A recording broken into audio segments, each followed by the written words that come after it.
মাছ মাংস ফেলে নিরামিষ এই সজনের ডাঁটাটা দিয়েই কিন্তু এক থালা ভাত নিমেষেই শেষ হয়ে যাবে। এটা স্বাদে গন্ধে অতুলনীয়। এই রেসিপিটা খুবই সিম্পল, কিন্তু খেতে অসাধারণ লাগে। সজনে ডাঁটা থাকতে থাকতে একবার হলেও এই রেসিপিটা বানিয়ে দেখতে পারো, আর রান্না করে খাওয়ার পরেই কিন্তু আমাকে জানাবে। নমস্কার বন্ধুরা, আমি বিথিস কিচেনে সবাইকে স্বাগত। দেখে নেওয়া যাক আজকে সজনে ডাঁটার রেসিপি। সজনে ডাঁটা বানানোর জন্য আমি এখানে নিয়েছি কিছুটা সজনের ডাঁটা, আর ডাঁটাগুলো ছোট্ট ছোট্ট করে কেটে নিয়েছি, খুব বেশি বড় করিনি, দেখো এরকম সাইজ করে কেটেছি।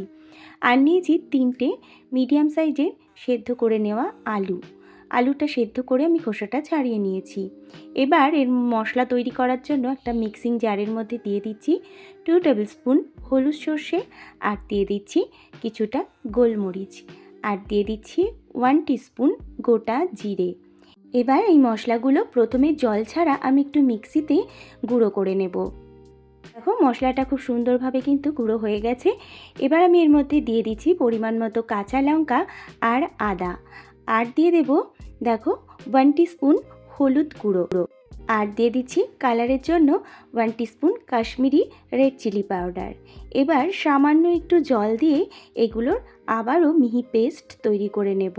এরকমভাবে মশলাটা তৈরি করলে কিন্তু মশলাটা খুব সুন্দরভাবে মিহি হবে। দেখো মশলাটা রেডি হয়ে গেছে।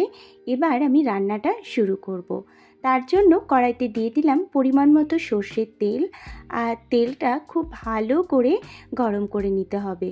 তেলটা খুব ভালো করে গরম হয়ে গেলে এবার প্রথমেই আমি কেটে রাখা সজনের ডাঁটাগুলো ভেজে নেব। ডাঁটাগুলো কিন্তু তবে খুব বেশিক্ষণ আমি ভাজবো না, হালকা একটু কালারটা চেঞ্জ হয়ে গেলেই ডাঁটাগুলো তুলে নেব। আর ডাঁটা ভাজার সময় কোনো রকম লবণের ব্যবহার আমি এখানে করব না। ডাঁটাগুলো ভাজা হয়ে গেছে, এবার তুলে নেব। দেখো তুলে নিচ্ছি, ঠিক এইরকমভাবেই কিন্তু ডাঁটাগুলো প্রথমে ভাজতে হবে। এবার ডাঁটাগুলো সব তুলে নিচ্ছি।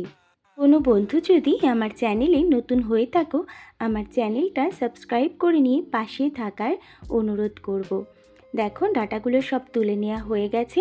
এবার ওই তেলের মধ্যে আবারও আমি একটু তেল দিয়ে দিলাম।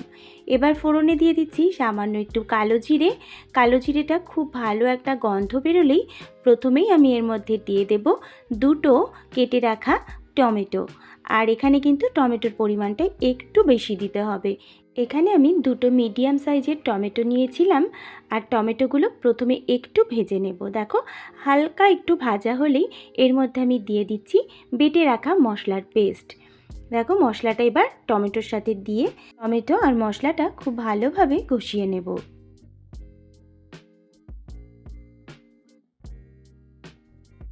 টমেটোটা যাতে একটু তাড়াতাড়ি সেদ্ধ হয়ে যায় সেই জন্য আমি এর মধ্যে দিয়ে দিচ্ছি সামান্য একটু লবণটা দিয়ে ভালো করে সব কিছুর সাথে মিশিয়ে নিচ্ছি।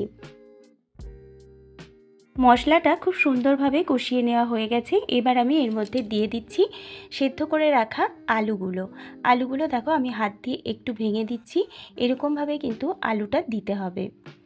আলুগুলো ভেঙে মশলার সাথে ভালো করে মিশিয়ে নেব।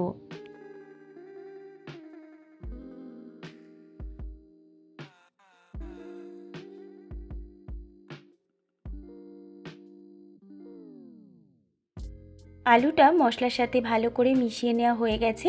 এবার আলুর মধ্যে দিয়ে দিচ্ছি ভেজে রাখা সজনের ডাঁটাগুলো দিয়ে আলুর সাথে মশলার সাথে ভালো করে আবারও একটু কষিয়ে নিচ্ছি। এই সময় গ্যাসের ফ্লেমটা মিডিয়ামে রাখতে হবে। মিডিয়ামে রেখে মশলাটা ভালো করে ডাঁটা আলুর সাথে মিশিয়ে নিয়ে এর মধ্যে আমি দিয়ে দেব পরিমাণ মতো জল।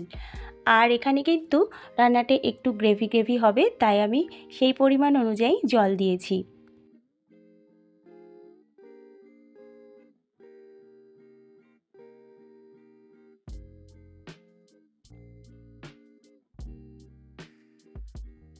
জলটা দিয়ে সব কিছুর সাথে মিশিয়ে নিয়ে এর মধ্যে দিয়ে দিচ্ছি পরিমাণ মতো লবণ।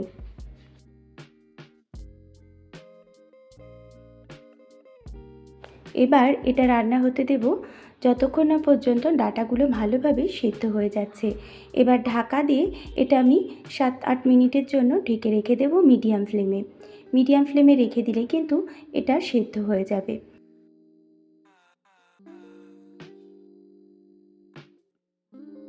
7-8 মিনিট পরে ঢাকাটা আমি তুলে নিচ্ছি।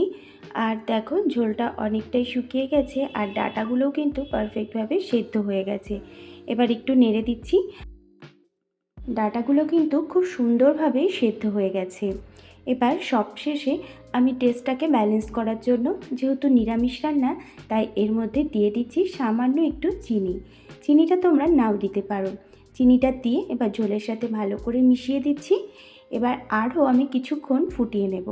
2 থেকে 3 মিনিটের জন্য ফুটিয়ে নিলে কিন্তু রান্নাটা একদম পারফেক্টভাবে রেডি হয়ে যাবে। দেখো 2-3 মিনিট ফোটানোর পরেই দেখো গ্রেভিটা কত সুন্দর হয়েছে। ঠিক এই রকমই কিন্তু আমি এটা রাখবো।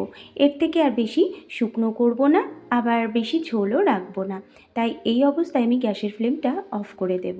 দেখো তৈরি হয়ে গেছে আজকে আমাদের দারুণ টেস্টি সজনে ডাঁটার রেসিপি। দুপুরবেলা গরম ভাতের সাথে এইরকম যদি নিরামিষ একটা পদ থাকে তাহলে কিন্তু আর মাছ মাংসের প্রয়োজন হবে না। আজ তাহলে আসি, আবার হাজির হব অন্য কোনো রেসিপি নিয়ে। সকলেই খুব ভালো থাকবে, সুস্থ থাকবে। ধন্যবাদ।